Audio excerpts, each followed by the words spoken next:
Hello everybody, and yet again welcome back to SB Performance channel. And today is a follow-up video, so part 2 if you like, on the E38 7 series. If you didn't see the first video, get yourself back through the channel, and there is a first introduction video to the E38 7 series which I'm in today. A car I regard highly. It's something that I've always loved. The sheer brilliance of this car, in terms of its age, it's 1998 it was brought out, so it's an R-Edge. BMW were miles ahead of the game at this time, and this was an executive saloon that businessmen would choose, or commuters to meetings, bits of fancy stuff really. And the car still echoes that even in today's market. The little bits of quality in this car still get me, and it's one of the only cars that I've been in. If you've had the pleasure of owning a 7 series, and you'll understand this, when you get in this car, the way that this car makes you feel is you're instantly relaxed. It's got this whole kind of persona and its own little kind of attitude and personality, and I love that about the 7 series. I've never been in another car like this that I actually enjoy as much, and for me it's great because I'm a pretty excitable type of guy, even in my late 30s. Fast cars excite me, and you know, they make me do irrational things, which is, it's quite immature, but nevertheless it is a part of me. So the 7 series I find very calming, which for me is excellent. I find it very, very relaxing, and I don't feel like I ever want to get rid of this car. I'm happy just kind of having a little list in my head, working through the bits and bobs, and kind of making this car everything that I wanted it to be. You'll see from the previous video, the condition the car's in is exceptional for its age. It's very clean, it's very tidy. Obviously we've added a new set of wheels since then, which I obviously haven't videoed, which I'm going to show you today. And the main purpose for this video today is something that's needed doing since I bought the car. As you can see above me here, it's looking fantastic. So the old 7 series headliner is the same as your old Ford, your Escort Cosworths, your RS Sapphire Cosworth. Beg your pardon, Sapphire Cosworth. The headline and the glue basically over time kind of loses its posture, and it starts to sag the headlining. Mine was very, very bad, and it was literally held in by this centerpiece here. If that took that out, the headlining actually would have fell down with it. So what I've done is, I'm not going to lie, I did start and have a go myself and realised how in-depth the job actually was, and passed it across to a friend of mine. He's almost completed. I've asked him to kind of stop before it's fully done, so I can give you an example of just how bad the old glue and fabric is. So I'm going to show you that in just a second. But what we've gone for is we've managed to kind of replicate the colour of the original headlining, and we've gone with like a Alcantara finish. So you'll kind of see if I don't know if the camera will pick it up, but it's beautiful to the touch. It's soft, it's supple, and in here now it just looks immense. I'll flip the camera around in a minute and you'll see the quality of the fabric and just how much nicer it actually looks in here compared to kind of what it was. So what I'll do is, obviously that's the introduction, we'll get inside the car, I'll flip the camera around now, and I'll actually show you what's being done and the quality of the actual finish, which I'm very, very happy with. As you can tell by my kind of smiley face today, I'm absolutely over the moon. So I'll show you inside the car anyway. Cut the next clip, and we'll show you the headlining.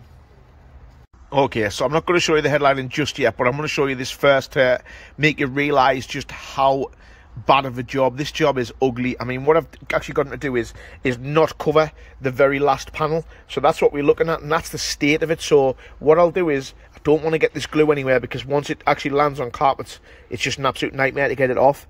So what I'll do is I'll peel this little bit back here, look.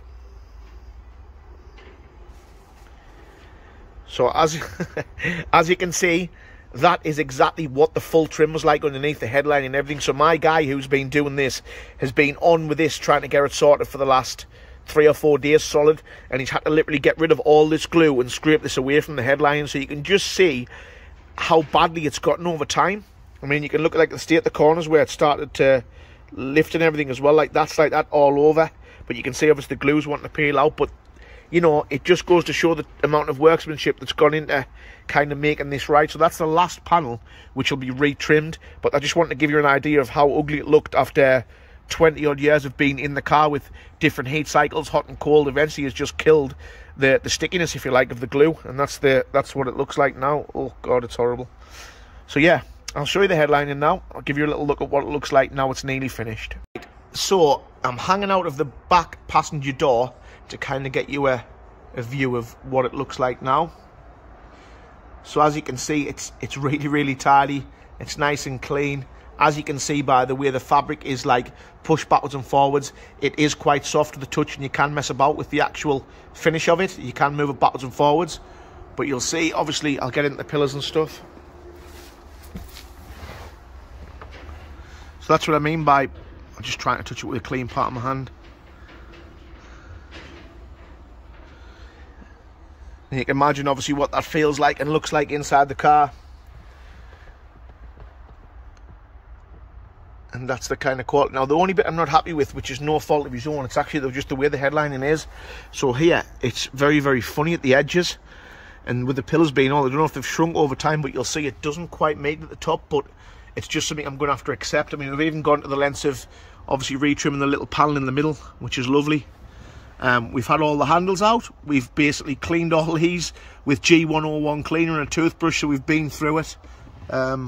Obviously on the back panels, you can see you will have a few very small imperfections because it's difficult to work with the old material underneath. But generally, I'll show you the front pillows in a minute. I'll go on the front. It's just an absolute night and day compared to what it was like before. So as you can see, obviously the front pillows going down there. But yeah, genuinely, it's a very, very nice job, and I'm very, very happy with that. It's another one off the list, and eventually we'll get this car to, well, I'll just flip the camera around. I see it perfection. Just get a better light with that. We'll not get the car to complete and utter perfection, but obviously within time you've got to kind of try and work your way through the jobs and just make the best of it, which is what I'm trying to do with this car. So what I'll do is obviously we'll move it to another little clip now, and I'll show you the new wheels that we've put on the car as well.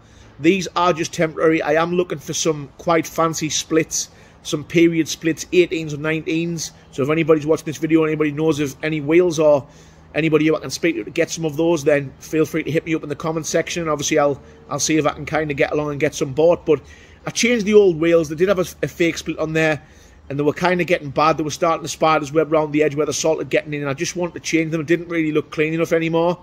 So what I've done is I've changed and I've got some ellipsoid wheels. So we'll cut the next clip and I'll show you the wheels that I'm running for the time being. So I'll just get a close in. These are 19-inch ellipsoids. These are staggered as well, so slightly wider on the rear. And what I've done is I've gone with the spacer. So I spoke to a multitude of people who are running these wheels, and to get not the perfect fitment, I'm not like a wheel fitment I've seen guru. I just want the car to sit right. And for me, the arch gap there works really, really well. We had the wheels refinished in like a satin silver powder coat. Added some Alpina centre cap stickers. I apologise for the dust caps.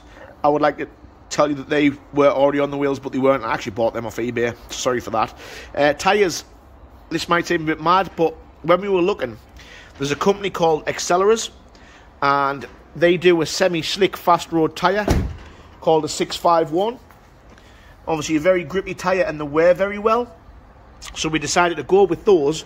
Those were actually very, very cheap. I'll show you the front as well. I think the semi-slick tyres were something like them's 19s, and they were, how much were they? I think they were 70 quid a corner. That's obviously from the front. As you can see, it's very, very dusty. The yard that we're in now, it's covered. But that's how it sits at the front as well. Obviously that lovely Alpina splitter finishes the front end off. But it's just a little update video. Like I said, not too in depth. I just kind of want to show everybody the headlining and how we're getting on with that. Just another last look before we finish up. But yeah, she's almost there, so I'm a very happy boy today. If you're interested in the 7 Series, feel free to like and share the video. Subscribe to the channel and you'll see more updates coming. The next video we roll into, I believe, will be the RS250 rebuild. But that's the big old 7 for the moment. So far, so good.